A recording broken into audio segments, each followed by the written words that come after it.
ભરૂચ ખાતે રાજકોટ દુર્ઘટનામાં મૃતકને સમસ્ત મુસ્લિમ સમાજ દ્વારા શ્રદ્ધાંજલિ આપી હતી। દુર્ઘટનાનું પુનરાવર્તન ન થાય તે માટે તંત્રએ અપીલ કરી હતી। રાજકોટ ગેમ ઝોન અગ્નિકાંડના દિવંગત આત્માને ભરૂચના લોકો અને સમસ્ત મુસ્લિમ સમાજ દ્વારા શ્રદ્ધાંજલિ આપવામાં આવી હતી। ભરૂચ રેલવે સ્ટેશન પાસે હાથમાં બેનર અને મીણબત્તી સાથે મુસ્લિમ અગ્રણી અબ્દુલ કામઠી સહિત અન્ય અગ્રણીઓ અને પ્રજાજનોને એકત્રિત થઈ રાજકોટ ગેમ ઝોનના અગ્નિ તાંડવના મૃતકને શ્રદ્ધાંજલિ અર્પી હતી। મૃતકના આત્માની શાંતિ માટે તેમજ તેમના પરિવારજનોએ આ વ્રજ ઘાટ સહન કરવાની શક્તિ આપે તે માટે પ્રાર્થના કરવામાં આવી હતી। ઉપસ્થિત દ્વારા આ હોનારત જ જવાબદારો સામે કાર્યવાહીની માંગ કરવા સાથે આ રીતે મંજૂરી વિના ચાલતા ફન વર્લ્ડ ગેમ ઝોનના સંચાલકો સામે પણ કાર્યવાહી કરી ભવિષ્યમાં આવી દુર્ઘટનાનું પુનરાવર્તન ન થાય તે જોવા માટે પણ તાકીદ કરાઈ હતી।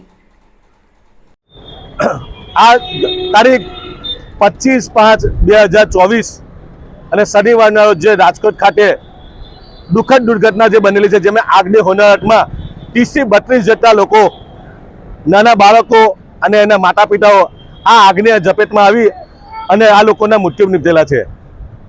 અમે સમસ્ત ભરૂચ જિલ્લાના લોકો તરફથી અને મુસ્લિમ સમાજ ભરૂચ જિલ્લા તરફથી આજે આ જેટલા પણ મૃત્યુ પામેલા છે રાજકોટ આગની દુર્ઘટના, તેને સાચા દિલની શ્રદ્ધાંજલિ પાઠવે છે અને ગુજરાત સરકાર અને જિલ્લા વહીવટીતંત્ર પાસે રાજકોટમાં અપીલ કરીએ કે આ જે વગન એનએસસીએ આ જે ગેમ પાર્લર ચાલુ થયું અને એમની બેદરકારીના કારણે આટલા નિર્દોષોના જે ભોગ લેવાયા છે, આ તમામ સામે ફાસ્ટ ટ્રેક કોર્ટમાં કેસ ચલાવવામાં આવે, તાત્કાલિક એમને ફાંસીના માછરે ચઢાવવામાં આવે।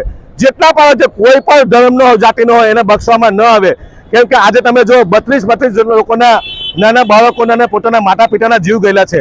એમાં તમારું બાળક આજે તમારાથી એક દિવસ છૂટું જો પડે નહીં તો તમને એને અહેસાસ થાય આજે 32 જેટલા મા બાપો પોતાના બાળક વિના થઈ ગયેલા છે।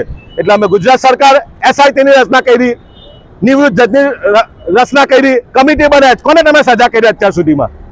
જેનો દીકરા દીકરી છે તેને પૂછવા છે। રાજકોટના જે 32 માસૂમ દીકરા દીકરીઓ છે આ આગની દુર્ઘટનામાં મૃત્યુ પામેલા છે, અમે આજે સમસ્ત ભરૂચ જિલ્લાના લોકો અને મુસ્લિમ સમાજ એમને સાચા દિલની શ્રદ્ધાંજલિ પાઠવીએ અને સરકારને અપીલ કરીએ કે આ નાના ફાંસીના માછરે ચઢાવવામાં આવે અને જેટલા પણ આ જે પાર્લરો ચાલે, ગેમ પાર્લરો ચાલે, મોલમાં જ્યાં પબ્લિક વધારે ભેગી થાય ત્યાં ફાયર સેફ્ટીના સાધનો એનઓસી લીધેલી છે કે એની તપાસ કરવામાં આવે।